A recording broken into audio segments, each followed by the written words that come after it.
Good evening. Tonight we are going to share with you a new true scary story. This story has been shared from Carbodex user on Reddit. This story is called Nightmare Inside My Walls. Please don't forget to like our video and subscribe to our channel, it will help us a lot. I had been grinding away at my 9-to-5 job, living a mundane life as a corporate cog, and all I was looking forward to was a quiet evening, just me, my whiskey, and some old jazz records. I stumbled through my front door, carrying the weight of another thankless day. The hallway was dark, save for the dim glow creeping from the slats of the blinds in the living room. I felt around the wall for the light switch, but my fingers brushed against something warm, something alive. Another hand was already there. My heart skipped a beat. I jerked back, spinning around, but the hallway remained shrouded in darkness. "Who's there?" I stammered. Silence echoed back. I reached into my pocket for my phone, turned on the flashlight and scanned the room, but there was nothing amiss. Had I imagined it? Still trembling, I reached again for the switch and flooded the hall with light.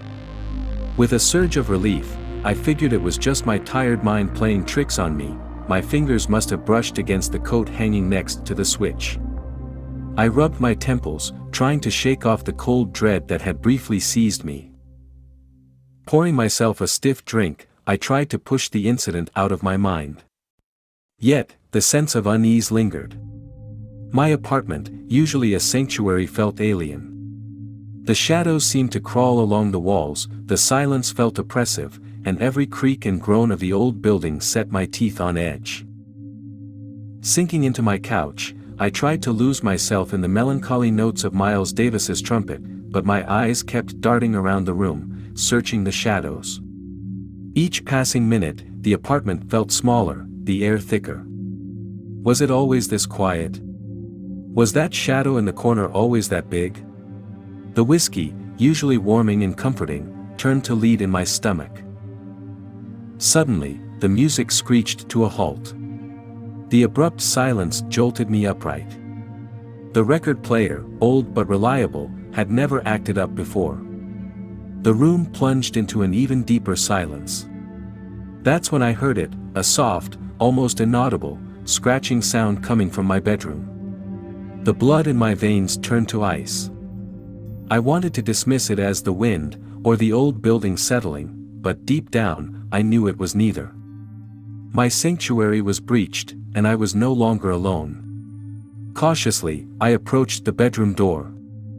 My hand on the knob, I took a deep breath, and stepped inside. The room was drenched in darkness, the only light was the sickly glow of the street lamp filtering through the threadbare curtains. I flicked the switch. No response. The power was out. My skin prickled with fear. The scratching sound had stopped, replaced with an unnatural silence that seemed to absorb all sound. Drawing from every ounce of courage, I used my phone's flashlight to scan the room. My gaze froze on the sight of my closet door slightly ajar, a sliver of blackness against the gray gloom. Had I left it open?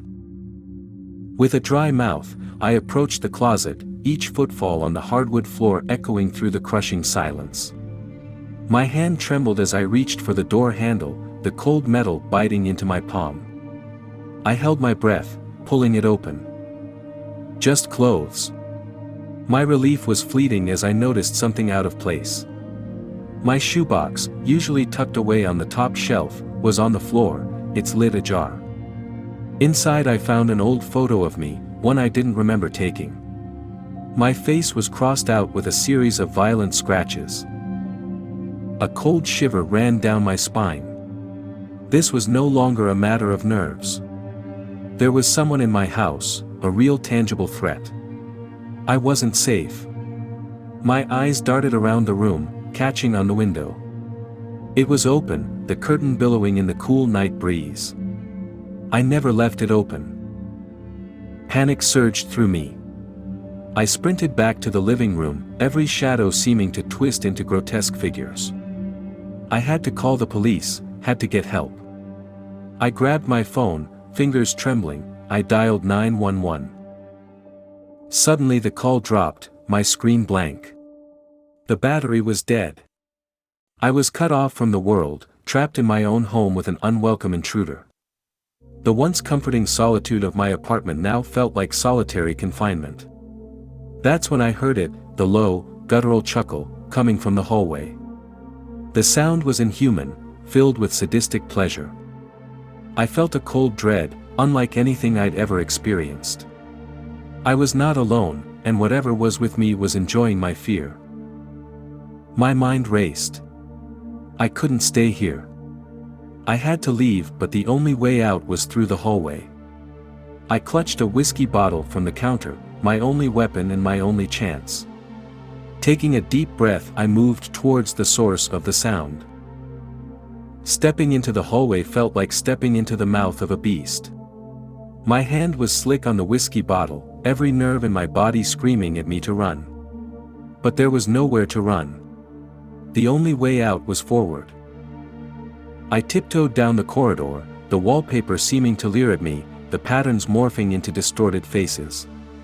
The low guttural chuckling had stopped, replaced by an almost deafening silence. But this silence was different, it was expectant like the hush before a storm. I turned the corner and there he was. A man standing in the shadows. I could barely make out his silhouette against the dim light coming from the living room. His back was turned to me, his head cocked at an unnatural angle. "Who are you?" I croaked, my voice barely a whisper. The man didn't move. Summoning my courage, I took a step forward, my grip tightening on the bottle. "Answer me," I demanded. My voice echoed around the empty apartment. Without warning, he spun around. His face was hidden by the dark, but his eyes glowed with an unholy light, reflecting my fear back at me. His mouth twisted into a grotesque grin.